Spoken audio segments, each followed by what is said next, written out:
everyone, it's Priscilla. I also go by Mamacilla Budget. Welcome to my channel. Welcome if you are new. I want to first thank everyone who has subscribed to my channel. You are such a blessing to my life, and you definitely motivate me to make more videos for you guys. And just thank you so much for the support. I started off my channel in February, and so it's grown to 100 subscribers, and we are just now entering April in a few days. But yeah, thank you guys so much. A little bit of background: I am a single mama, college student, and a part-time worker. So I do get my income on a bi-weekly basis, and I work part-time, so my income is a low income. In today's video, I am bringing you guys a video on how I budget, and I'm just naming it How to Budget, basically like budgeting for beginners. And there are many ways people budget, so this also is a non-judgmental community because I know we all struggle with our finances, but we are on our way to financial freedom. So I hope this video is a little bit helpful on how I budget and maybe how you can budget if you are looking for some tips on how to budget and you don't know how.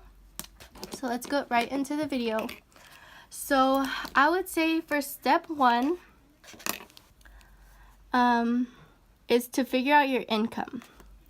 And that should be the first thing you should do because you want to know exactly how much you are getting, and just to know how much you're bringing in into your home or into your family's home.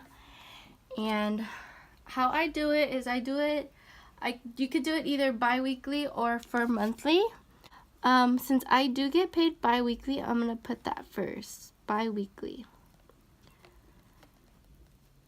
I know some people get paid on a salary basis, or they even get paid weekly.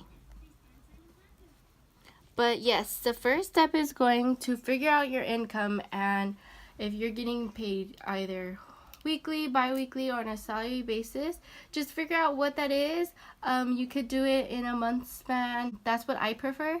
So in about a whole month's worth, I get paid about $1,400 a month. And then I also get paid $400 a month on the side, and this totals up to about $1,800. And there are months where I reach $1,800, sometimes less or sometimes more, but my average income is about $1,800 a month. Once you get your number, your next step is going to be to write down all your expenses.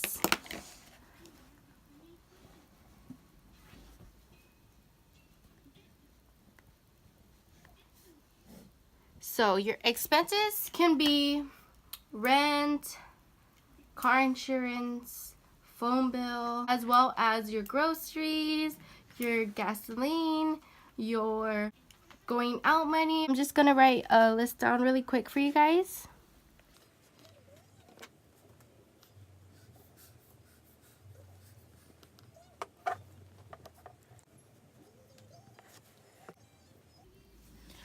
Okay, so like I said, everyone's budget is going to differ, as well as expenses, income, but you're all obviously going to write down what your expenses are. So for my rent, it's $400.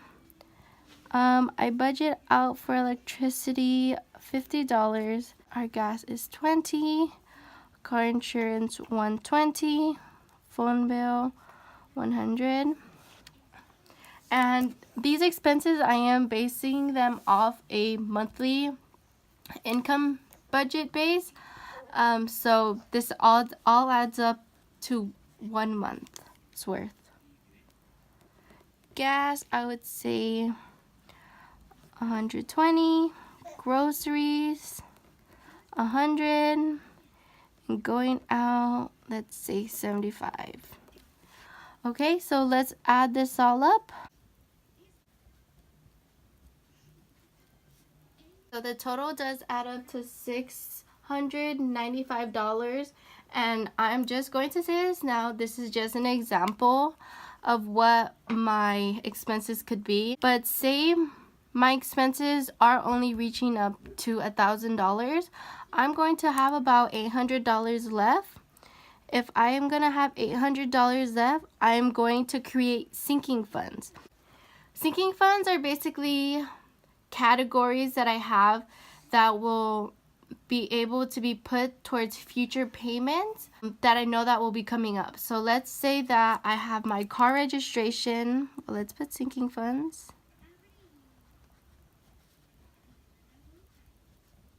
Say it is April now, and I have my car registration due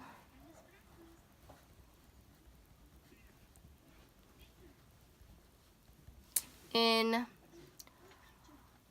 August of $120, and this is just an example. You're gonna count out how many months and paychecks you will get from the starting month to the time that it's going to be due. So it's April now, and I'm gonna count up to August. I have 4 months that it's going to take to reach to August from now, and I get paid every 2 weeks, so that's going to be 8 payments. And so I'm going to take 120 divided by 8. That's going to be $15 every paycheck that's going to go into my car registration. This is going to help because I know that in August I'm going to have to pay my car registration, and I'm not just going to want to take out this 120. So each week, each paycheck, I'm going to take $15 out.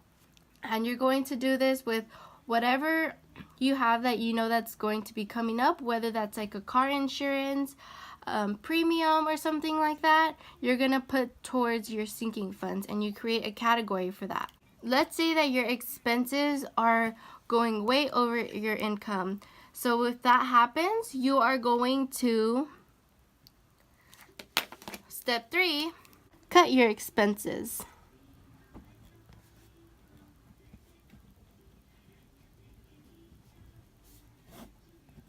So whether that be something that is not like a fixed payment, you're going to try to cut that down. So let's look back at our expenses. Let's say I'm actually making $900 a month. So for instance, $900 a month, and my expenses reach $965. So what you're going to do is you're going to cut expenses, and you're going to try to look at your variable expenses like groceries or going out, and you're going to cut that. So your groceries is going to be usually $100. So let's say this month you're going to try to cut it down to $90. And yes, you may be having your credit card and using that and increasing your debt. But I would say to cut your expenses slowly, because it all can't happen so fast. Let's say you're spending $100 on groceries and you cut down to $50.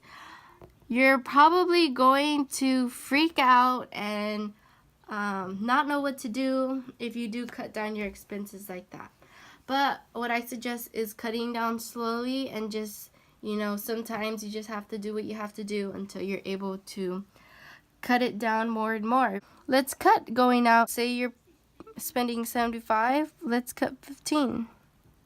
Now your expenses, sorry, I was not in frame, but what I was saying is that you're going to put down going out, you're going to cut it down to $60, and your new expenses from your total is going to be minus, let's cross this off, minus $25.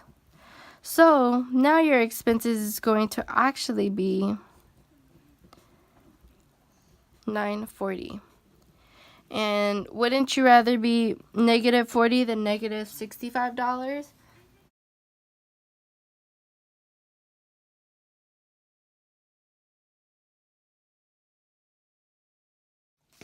Step 4 is to save. So once you reach a point to where your income is more than your expenses, you're going to give yourself a percentage. And I have learned that putting a percentage for yourself is going to save you in the long run. There are so many people who don't even have $1,000 in their savings that they can go to in case of an emergency, and that is honestly very scary for me because I do have a son, and if I don't have something to help me for at least a month's worth, I probably don't know what I would do, to be honest with you. You can save either 10% of your income at one point, or actually put an amount. So you can actually put either like $50 or $100. If you're not able to save because your income is very close to your expenses, I would say even start by putting $5 if you could. And step 5 is going to be something that I'm not sure if most people hear this, but it's going to be treating yourself.